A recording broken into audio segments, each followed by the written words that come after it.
This is the 7th episode I'm doing in the 5-hour school week series I'm calling I Want to Homeschool But. And this one is on everybody's minds. I want to homeschool, but I'm afraid what my family and friends are going to think. Oh, I stood in that fear for over a year. And I know exactly how it changed. We have to stop living our life for other people.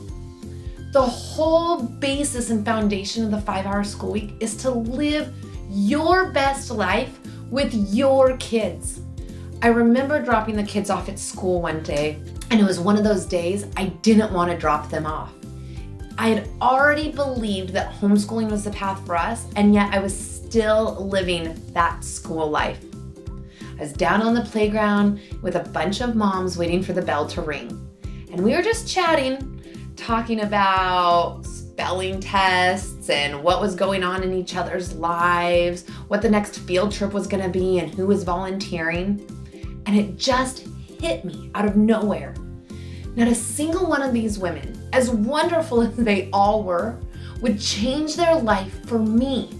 So why was I choosing the way I lived my life based on what I was afraid they were going to think of me?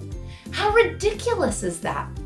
Within a couple of days of just really in my heart knowing what was best for my family and not caring at all what any of those lovely ladies thought, I was able to take the kids out of school. It literally was the one thing that was holding me back. Dealing with family was a totally different thing for us. In fact, we were afraid it was going to be pretty sticky, and here's why. Aaron's mom was the superintendent of our school district. She had worked her way up through the school system, starting as a special ed teacher, becoming a principal, and then on to a superintendent. She poured her heart and soul and life into the public school system. My stepmom had been a science and computer teacher at a local junior high for over 30 years. What were we going to tell them? How angry were they going to be? And here's my biggest fear. Were they thinking that I was a bad mom? I remember looking at Aaron and just being like, we have to go scared with this. We just have to do what is right for our family because that's what this is about. And the way that we were raised had nothing to do with this decision. Not everybody is super supportive at first, at least not in our world. In fact, Aaron received phone calls from cousins saying that he was doing a huge disservice to his kids and they thought we were absolutely crazy. We write about this in detail in our book. In fact, the entire reason there is a book is for this reason. We felt a little bit alone in the beginning, but that's okay. That's kind of the point. This can be about new beginnings. And it doesn't mean that you're going to lose all those friendships or that your family is never going to talk to you again.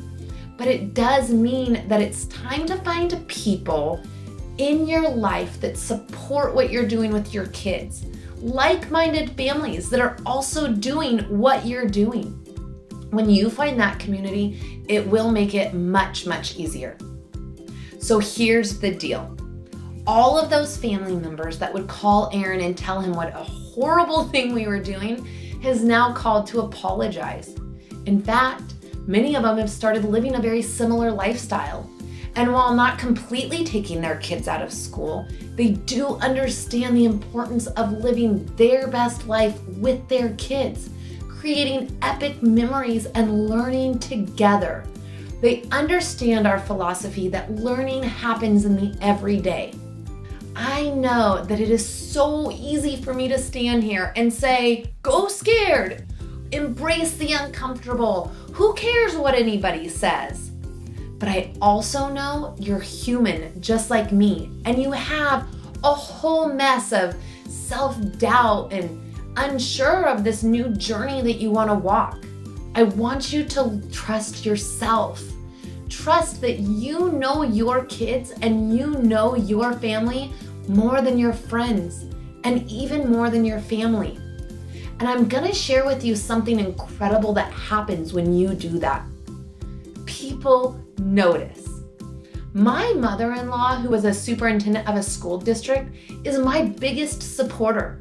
And when people question, well, doesn't that upset you? She goes, no, I'm proud of what they're doing. You should see how happy they are. You should see how happy my grandchildren are, because that's what matters to her. And that is what people will notice in your life too. But they won't see it until you make the leap.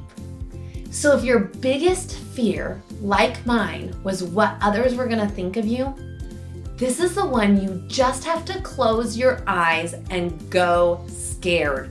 You have to do it anyway. I can't promise that all your friends from the playground are gonna stick with you as you go out on a new journey. Quite honestly, I lost a handful, and that's okay. What we realized is what we had in common the most was that we hung out at the playground together. So find those people that support your lifestyle, that support your children, and who are also living their very best lives. Educate yourself so you feel confident in what you are doing. The more you know about your philosophy, why you're doing what you're doing, the more confident you'll feel when you speak to people. You get to educate people why this is an important path and how they can also join it if they find it attractive. And here's one of the most amazing things about finding a homeschool or unschool or even a world schooling community is they are popping up everywhere. We are on the brink of an education revolution, and I believe that.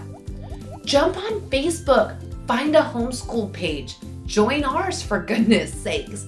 Find the people who are doing what you are doing online. Maybe one day your paths will even cross. I hope you find this video encouraging, maybe more so than any of the episodes prior. I hope you can walk through that fear of what other people think of you and do what is on your heart that you want to do.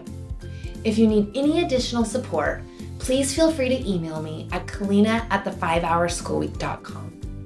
Be sure to be following us on Facebook and on Instagram at the 5 Hour School Week, and sign up for our newsletter at www.5hourschoolweek.com.